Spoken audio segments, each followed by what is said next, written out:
සවුලන්නේ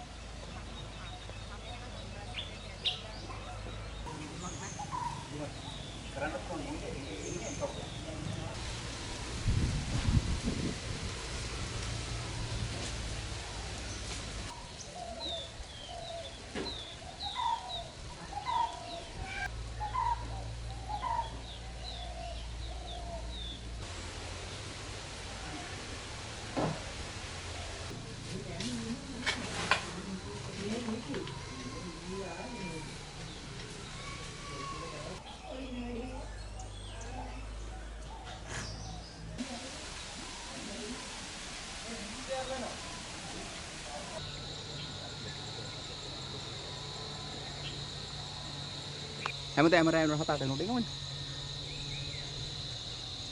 මේ තියෙන්නේ ගිය පාර පසුගිය මැතිවරණයේදී ජනතාවට දුන්නු ඡන්ද පොරොන්දුවක්. ඒ ඡන්ද පොරොන්දුව අනුව මේ තමයි හදලා දුන්නු මුරු කුටි.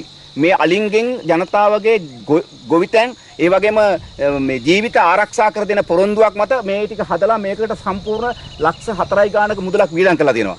හැබැයි මේ මුදල වියදම් කරලා මේක හැදුවට මේකේ කවුරුවත් නැහැ. පේන පතවල මැස්සක් වගේ හදලා තියෙනවා. ඉතින් ජනතාව මෙවට පොරොන්දු වෙලා රැවටිලා මේ පච ආණ්ඩුවට ඡන්දෙ දීලා අද ජනතාව හුරන මේකේ මේ මෙතන තියෙන කුඹුරු අක්කර 6ක වපසරියක්. මේක සම්පූර්ණ ඇරියා. අයිතිකාරය ඇරියා. අලින්ගෙන් බේරෙන්න බෑ හින්දා මේ කුඹුර ඇරලා තියෙන දැන්. ඒ නිසා බලධාරීන්ගේ මේ ඡන්ද පුරුන් තමයි තියෙන්නේ. මෙතනින් ඔය තියෙන මම හිතන්නේ අලිවැටක් තියෙනවා මහත්තයාලට පේනවා ඇති. ඒ අලිවැටෙන් එහා පැත්තේ සම්පූර්ණ තියෙනවා මේ විල්පත්තු රක්ෂිතේ. ඒතර විල්පත්තු රක්ෂිතේන අලින් නතර කර ගැනීම සඳහා තමයි මේ අලිවැට ඉදි කරේ. නමුත් අද අහිංසක ජනතාවට කියන්න කෙනෙක් නැහැ, අහන්න කෙනෙක් නැහැ, බලන්න කෙනෙක් නැහැ. ඒ නිසා බලධාරීන්ගෙන් අවධානය යොමු කරන්න මෙන්න මේ මුරපොළවල වලට ඈත දාලා තියෙන සිවිල් ආසක බලකාය නිලධාරීන් දාලා මේක රැකලා දෙන්න කටයුතු කරොත් මේ හෙන ගන්නවද? මේ වෙනකොට මන්නාරන් හන්දිය දක්වා මුරපොළව 14ක් විතර හදලා දීලා තියෙනවා. මේ 14ම අද පාළුවට ගිහිල්ලා ඔය විතර වල් විහි වෙලා වල් වැදිලා නිකන් අපරාධේ කොන්ක්‍රීට් ගොඩක් හදලා මේ මුරපොළව හදලා දෙනවා. කිසිම කෙනෙකුගේ කිසිම මේ තේරුමක් නැහැ. රෑ 3 මාට විතර බල්ලුපුරන සද්දය ඇහුණා. ඊට පස්සේ මේ අපි නැකිටාලිය ඇවිල්ලා තමා කියලා. ඊට පස්සේ අපි නැකිටලා බලනකොට එයා පැත්තේ ගෙදර නංගිලා ටෝච් ගැහුවා. ඊට පස්සේ අපිත් එළියට බෑලා වටේ ටෝච් ගහලා බලනකොට තමයි මල්ලිලගේ කඩන සද්දය මේ කඩලා තිබ්බේ. ඊට පස්සේ ඇවිල්ලා අපි දොර ඇරලා බලනකොට කඩලා තිබ්බා. අපේ ගම මහවිලච්චිය කුඩා විලච්චිය. විල්පත් සීමාවට ආසන්න තමයි මේ ගම පිහිටලා තියෙන්නේ. එතකොට රෑ 7:00 මාරනකොට අලි ගමට එනවා. ඒතර ගමට ආවට පස්සේ මුන් නිකන් ඉන්නේ නැහැ. පොල් ගස් ඔක්කොම කඩනවා. ඊළඟ ගෙවල් දොරල ඔක්කොම කඩනවා. කඩලා මිනිසුන්ගේ තියෙන වී ඔක්කොම කනවා. එතකොට මිනිසුන් කන්නේ මොනවද? ඉතින් මේ ඊයේ පෙරේද වනජීවියකින් ඇවිල්ලා ඒ අලි පන්නන්න කියලා උත්සාහ කරා. නමුත් ඒ අලි හැංගෙනවා. අලි පන්නන්න බෑ අලි හැංගෙනවා. මේ අලි එන්නේ මේ විල්පතු සීමාවේ. විල්පතු කැලේ. මේ පහුගිය කාලේ එල්ටිලි සංවිධානය තියෙන කාලේ අපේ සිවිල් ආරක්ෂකධාරීන් ඒ ගම ආරක්ෂා කරන්න විල්පත්තු සීමාවේ මේ පොයින්ට් දාගෙන හිටියා. දැන් ඒ පොයින්ට් මොකුත් නැහැ. දැන් සිවිල් ආරක්ෂකධාරීන් ඔක්කොම ගාල්න මාතර මන්නාරම් දක්වා දාලා තියෙනවා. ඒතකොට ගමේ කවුරුවත් නැහැ. ඒතකොට ගමට එන අලි උන්ට නිදැල්ලේ හැසිරලා ගෙවල් දොරවල් කඩලා වී ටික කාලා පොල් ගස් ඔක්කොම කඩලා මේ පහුගිය කාලේ ඊයේ රෑ ගෙවල් 3ක් කැඩුවා. නමුත් මේවට පිළියම් දෙන්න කෙනෙක් නැහැ. මම බලධාරී ඉල්ලා සිටින්නේ මේකට කුමනෝ පියවරක්. එක්ක සිවිල් ආරක්ෂකධාරීන් මේ විල්පත් සීමාවේ පොයින්ට් හදලා ඒ පොයින්ට් වලට දාලා ගම ආරක්ෂා කරන්න ක්‍රමවේදයක් හදන්න කියලා තමයි මම ඉල්ලා සිටින්නේ. රෑ 7:00 මාරනකොට මේ ගම ඇතුලේ අලි. ඉතින් මේ අලි ආවට පස්සේ උන් යන්නේ උන් හැංගෙනවා.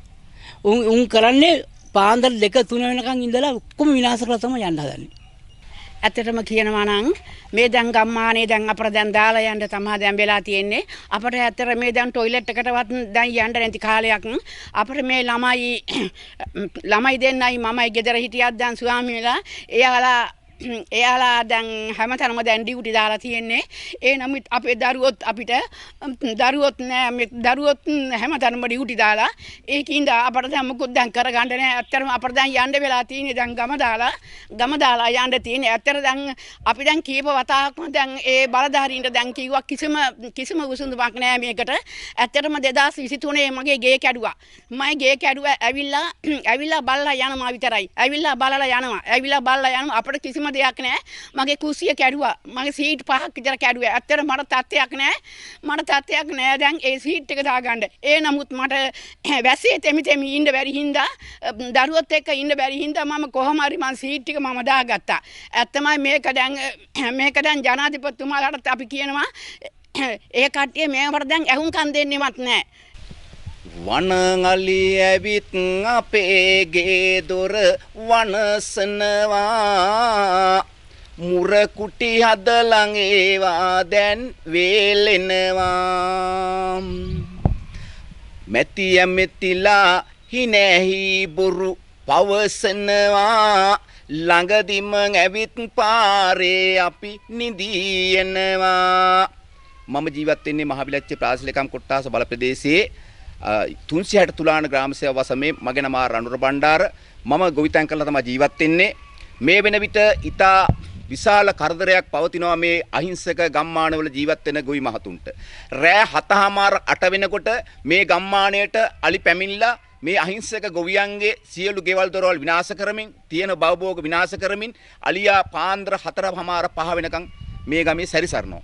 ඒතර මේ වන විට මේ අලි කරදරයෙන් අහිංසක අසරණ මිනිසුන්ගේ ගෙවල් 50කට වඩා වැඩි ප්‍රමාණයක් කඩලා තියෙනවා. ග්‍රාම සේවා වසන් 17ක් තියෙනවා මේ මහවිලච්චේ ප්‍රාදේශික කොට්ටාස බල ප්‍රදේශය තුල. ඒ වගේම මේ තර්ජනේ වැඩිපුර තියෙනවා 365 ග්‍රාම සේවා වසන් මන්නාරම් හන්දිය, 360 කුඩා විලච්චිය, 359 බෝගස්සන්දිය, 361 කිරල් පැටියාව, 370 කදුරු පිටිය දුණු මඩලාව ඒ වගේ ප්‍රදේශ ඇලපත්ගම් ප්‍රදේශ වලට දැඩි ලෙස කරදරයක් තමයි මේ අලින්ගෙන් තියෙන්නේ. හැබැයි මේ ජනතාව අලියා ගේ කැඩුවා කිව්වට පස්සේ බලධාරීන් විසින් කියනවා ඉස්සල්ලාම ගිහින් ග්‍රාම නිලධාරිතුමියට පැමිණිලි කරන්න කියලා.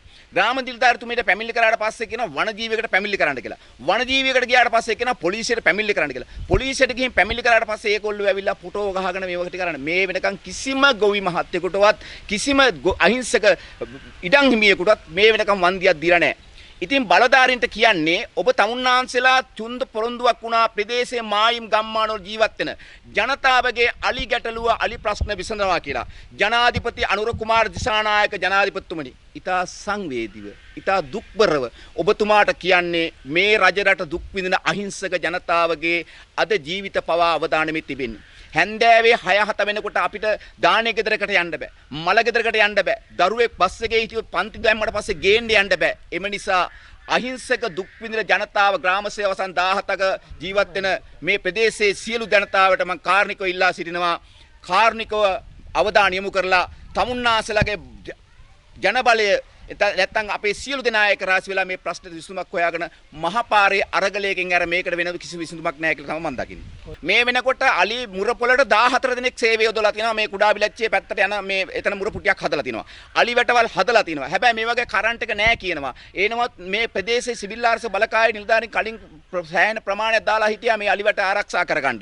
නමුත් මේ වෙනකොට ඒ සිවිල් ආරක්ෂක බලකායත් රාජකාරියක් නොමැතිව දුර බැහැර පොලිසිය වලට අනියුක්ත කරලා වනජීවි වලට අනියුක්ත කරලා ඒගොල්ලෝගේ මොනවා සේවයක් වෙනවද කියන දන්නේ නැහැ. අද හදිස්සියේ මොනවා හරි අලියෙක් ගහලා මැරුවොත් මිනිහක්වත් ගන්න කෙනෙක් නැහැ.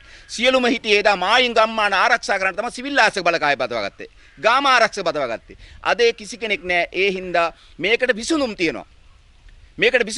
බලධාරීන් අපි හැම එකතු වෙනවා නම් බලධාරීන් අපි සමග සාකච්ඡා කරනවා නම් අපි ඒකට විසඳුම් දෙන්න. හැබැයි කිසි කෙනෙක් එන්නේ නැහැ. මේගොල්ලෝගේ උද්දච්චකමට ආණ්ඩු බලයේ තියෙන තේජස පෙන්නමින් අපි කිසි දෙයකට සම්බන්ධ කරන්නේ නැතුව ඒ කට්ටිය ආරක්ෂක කමිටුද මොන සම්බන්ධීකරණ කමිටු රැස්වීම තියාගෙන ඒගොල්ලෝගේ පාඩුව මේක කරගෙන යනවා.